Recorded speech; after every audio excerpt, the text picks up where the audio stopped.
We can probably make that happen. Yeah. Okay. I want to do the old people.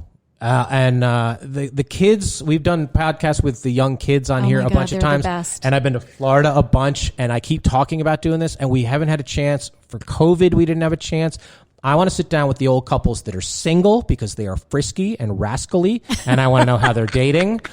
And I want to talk to the ones who've been married for 60 or 70 years and talk about that. Like, I just want large collections of old people. We've had individual people, but I want to do just a whole show about it. We haven't done that yet. I've been threatening to do it for years. I keep doing the kids, and we just haven't done it. So I want to do that. Nice. Okay? Yeah.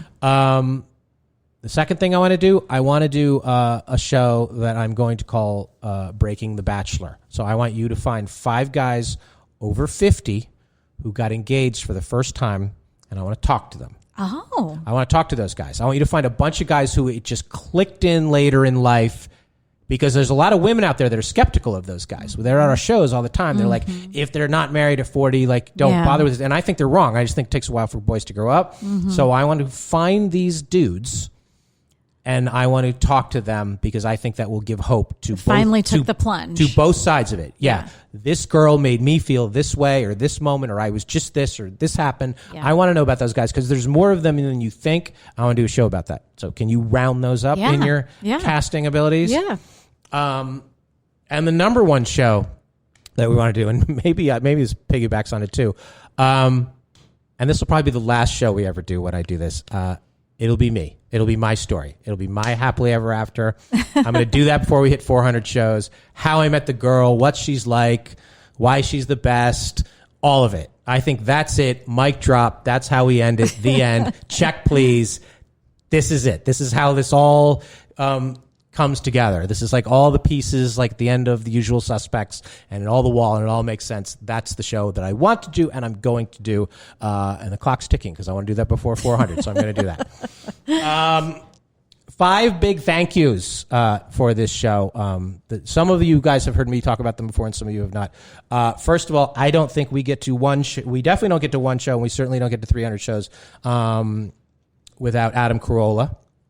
Yeah. Adam Carolla took a chance on us. We were doing the live show, and people were talking about doing a podcast, and I was always like, no. And Adam sort of let us be a part of his network and showed us a lot, and that's why this show happens. Yeah. Okay. Yeah. Awesome. Mike August, who works with Carolla, manages a lot of the stuff. Forever grateful, because he also said, you are funny and you need to be funny and you need to do this. And we moved our show into comedy clubs, and we did a lot of things, and it really changed the podcast.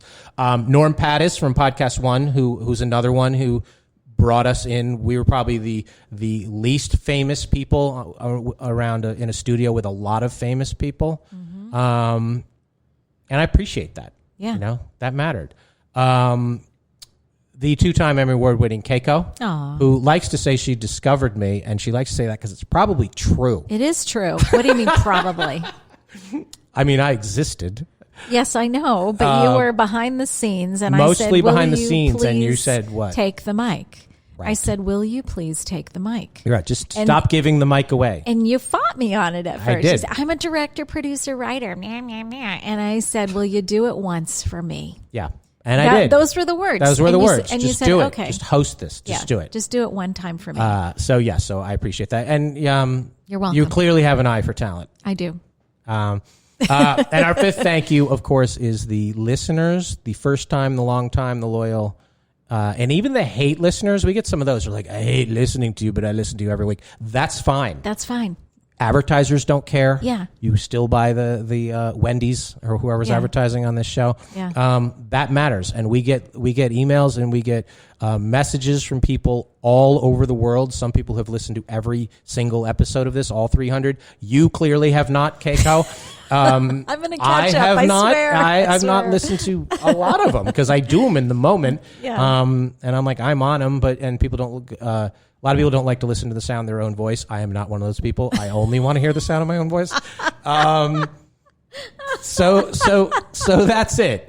So obviously we still have some more juice to to wring out of this. I really like doing this show. There's still a lot of things that I want to do and a lot of the old things that we've done, and we still get listener letters, and we still want to bring back some of our old concepts like the Tournament of Terrible Choices and the Basket of Bad Decisions and X's and O's and all the things we do from time to time that are really, really fun. And the people who've done the X's and O's who've co-hosted that with me, Emily McKenzie's done it, Ronica Petty's done it, Jill Kimmel's done it, and they're all worthy adversaries and X's They're and O's. terrific. So thank you to everybody who has guested on this show. Thank you to everybody who has listened on this show. Thank you to everybody who's sponsored this show. And we're going to keep it going for a long, long time. Go to our tour schedule, greatlovedebate.com. There's a few things on there. We'll see how many I do. I'm tired. But we'll do because the venues are calling and things are opening, and we're probably going to do them again. Well, we miss you too. We want to go out there and see me in action on the stage. Yeah, when we can do Tampa. that again. I think the next one is in Tampa, so look that one up. Right. Shoot us an email, greatlovedebate@gmail.com, because we like hearing from you guys. Feedback, if there was a guest that you really liked or you want to have back, if there's a guest that you want us to have on, if there's an episode that you're like, what about that one? Just all your stuff. Shoot it in. And please, as always, like, share, subscribe, and review this podcast. Because, as always, at the Great Love Debate, we never stop making love. See you next time.